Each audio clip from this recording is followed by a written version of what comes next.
Well, folks,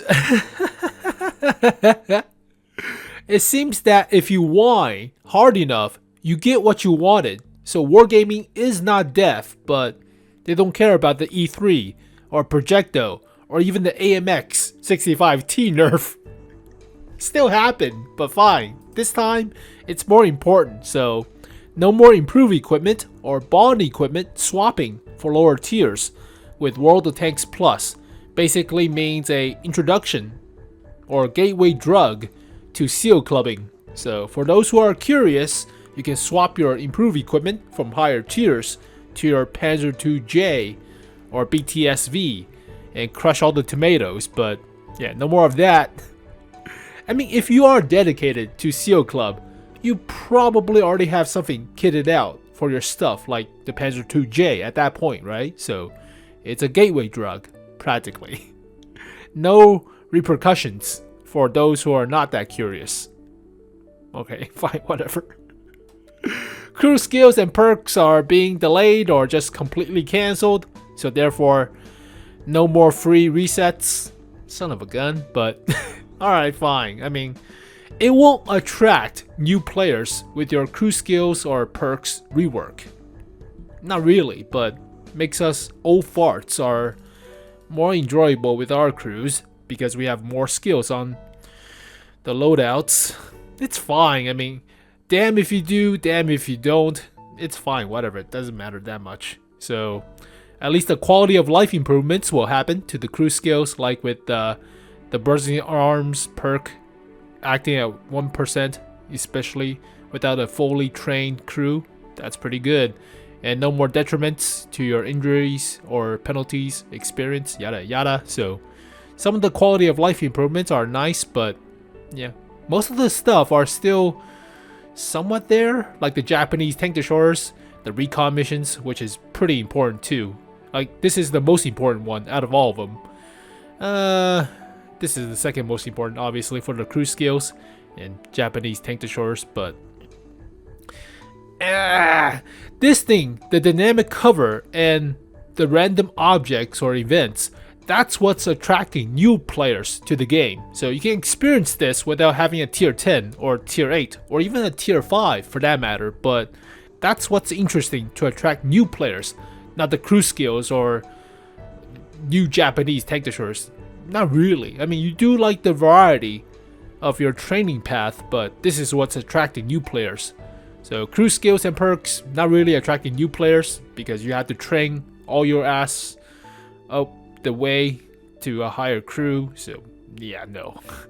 Same goes with the Japanese tank destroyers. It will take time, whereas you can experience the random events immediately. So that's the new stuff, but Japanese tank destroyers are still not that good. Or still okay. It's like a sniper that's not really a sniper, but still better than the Grill 15 at that point. Onslaught delayed, Shadow delay, but whatever. So is it worth buying World of Tanks Plus? It's like you have to play the game to get 2,000 gold for the $9 you spent per month.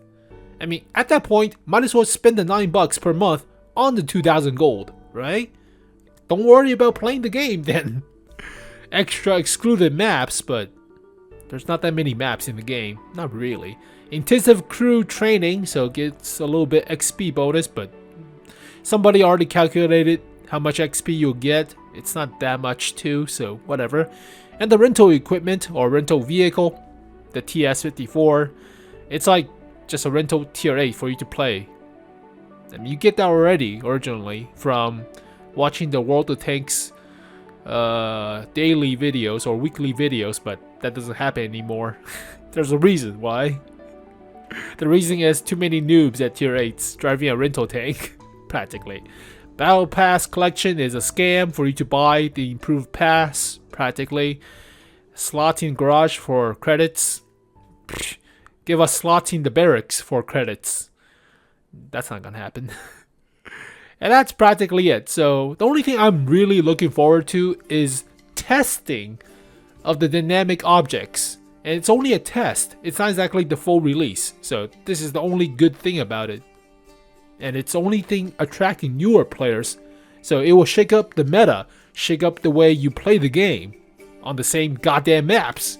So overall, if you want to have more players, in my opinion, it just basically add more map.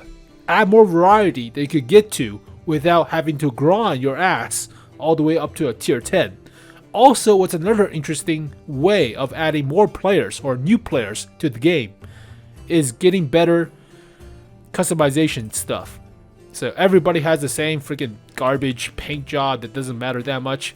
What if you can attach stuff like machine guns or smoke canisters that doesn't even work? I mean, attaching bushes might be a little bit OP, but then again, every vehicle gets a silhouette, so attaching bushes or stuff like vegetation in War Thunder might not be that broken in World of Tanks, whereas in War Thunder, you can turn the silhouette off in realistic mode or something like that, so that's kind of broken in War Thunder. Not really for World of Tanks. You can make your vehicle like a total bush for something like the 𝘋𝘰𝘯𝘆𝘀. That would be fun. You still see the silhouette of the vehicle, but you just see a silhouette of a bush or something, unless you check the graphic settings. So the only two things that I think will attract new players is your personality of your own vehicles. Personal customization change, so make it more dynamic, but obviously that takes up a lot of resource for no benefits to your stats, which is kind of important. And more maps. Definitely more maps. It doesn't feel that we have that many maps. I mean, currently in rotation, there's about 6 plus 8 plus 27 or so. So about 40-ish maps, but it still feels like at max 20 or something. It doesn't feel that many maps, and this mode, topography, fine. Training of newbies, it's nobody plays this thing. No, not really. Nobody knows the maps. They all go towards the same camping spots. Topography, yeah, there we go. Nobody uses it. I mean, there were some old maps in World of Tanks, but let's see, old maps. Yep, there are some old maps, and just bring them back. You don't have to make it balanced. You can just balance with micro patches. We'll be fine without the symmetrical linear garbage on each and every freaking map. Berlin? What the hell? Is that modified to the current one? Was that for like historical battles? Interesting. Cliff, boring.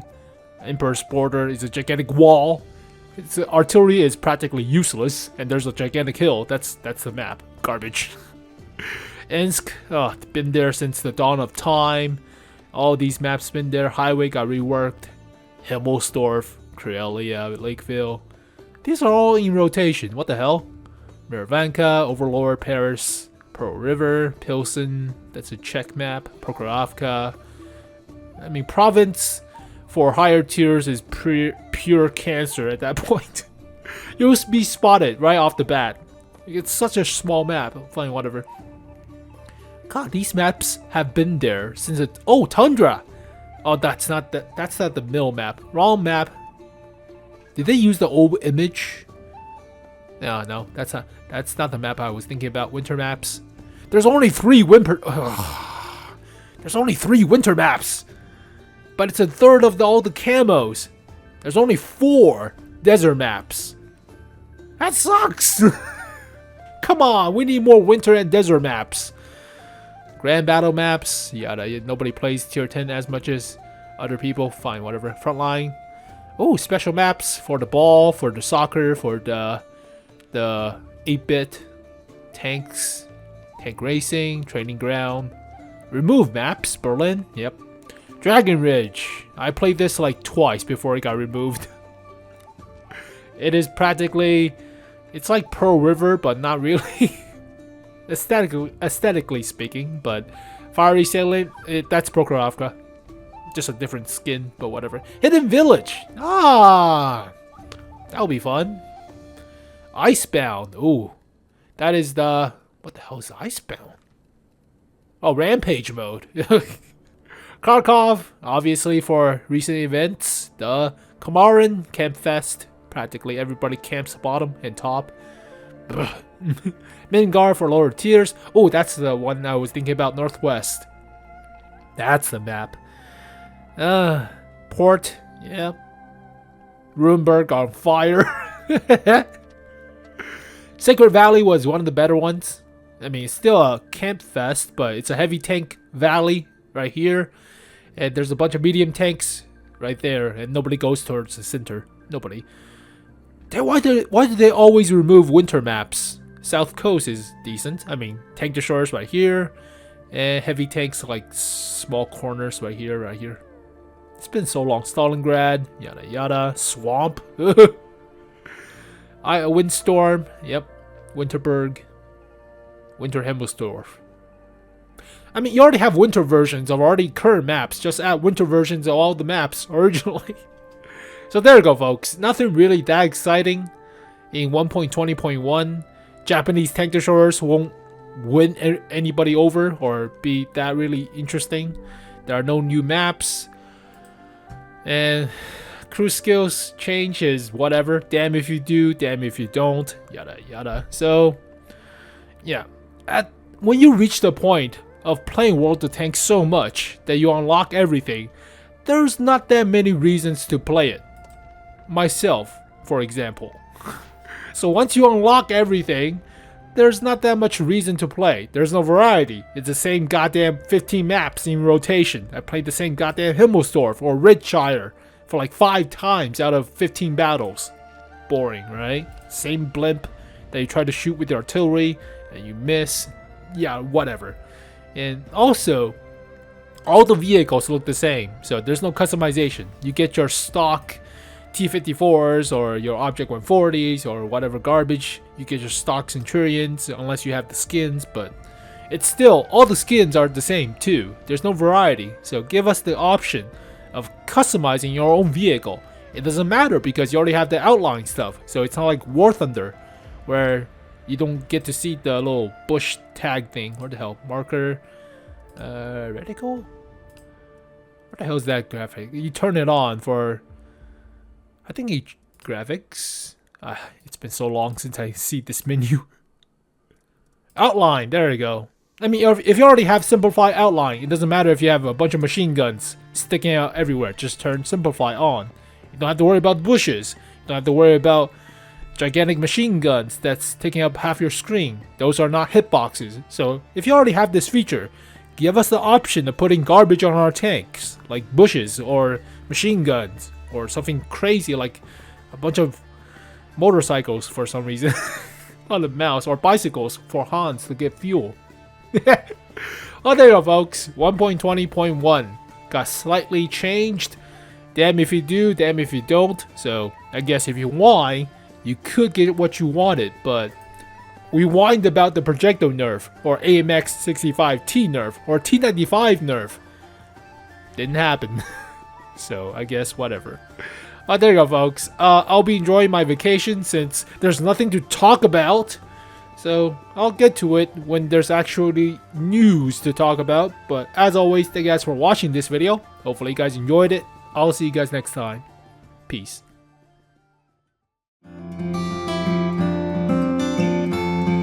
And if she asks you why, you can tell her that I told you that I'm tired of castles in the air. I've got a dream I want the world to share, and castle walls just lead me to despair.